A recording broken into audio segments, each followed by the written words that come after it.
In just a few words, I will invoke my Fifth Amendment privilege today. Derek Chauvin confirmed he wouldn't testify and the evidence rattled. After 38 witnesses to convict, the jury must be persuaded of one key thing. That Chauvin's conduct was a substantial contributing factor to Floyd's death. Ted Samsel-Jones is a law professor in Minnesota. I think the prosecution built a very strong case from the beginning. First part was having the eyewitnesses testify, which was of course, very powerful. Please don't shoot me, please, man. It was always going to be about the videos, played over and over in court, stirring up painful emotion.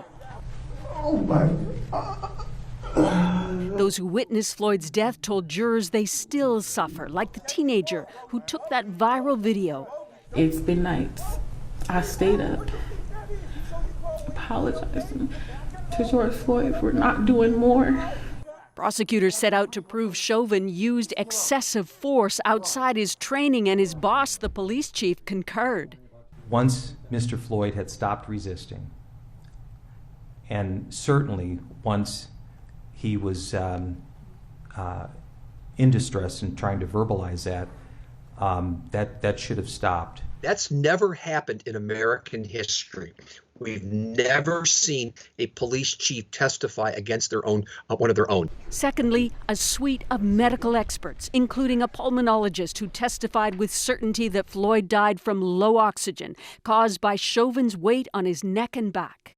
With each breath, he has to try and fight against the street, and then he has to try and lift up the officer's knee with each breath. The defense strategy was to hone in on Floyd's heart disease and drug use. They were significant, or they contributed to Mr. Floyd having a sudden cardiac arrest. It's possible here that the defense is not necessarily aiming for an acquittal, but at least enough to cast doubt to get at least one juror to say, I'm not sure, I have reasonable doubt.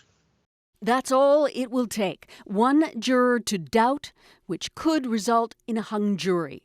But Samsel-Jones thinks that won't happen. Reaching a verdict, and it's overwhelmingly likely that the jury will come back with a verdict of guilt on at least one of the two murder counts. 11 months since George Floyd was killed, the jury begins deliberations on Monday. So, Susan, there's a range of charges the jury will be considering. What are the implications of that? Yeah, remember, the jury has to decide a verdict on 3 charges, with manslaughter being the least severe and second-degree murder the most severe. And in between there is third degree, which the prosecution was able to add, hoping that that may come between those two and they may be able to get a conviction there. And of course, there was just a police shooting in the state of Minnesota, and you wonder what impact that might have on the jury. Yeah, I mean, the judge has been telling the jury, don't listen to the news, but that's near impossible given what's happened in the last week in the Minneapolis area. And there's 2 trials here, one inside that courthouse with Derek Chauvin charged, and one is a trial about policing in America. And in the street, people are looking for a conviction on all 3, but of course, it's a jury and they'll decide. Okay, Susan, thank you. You're welcome.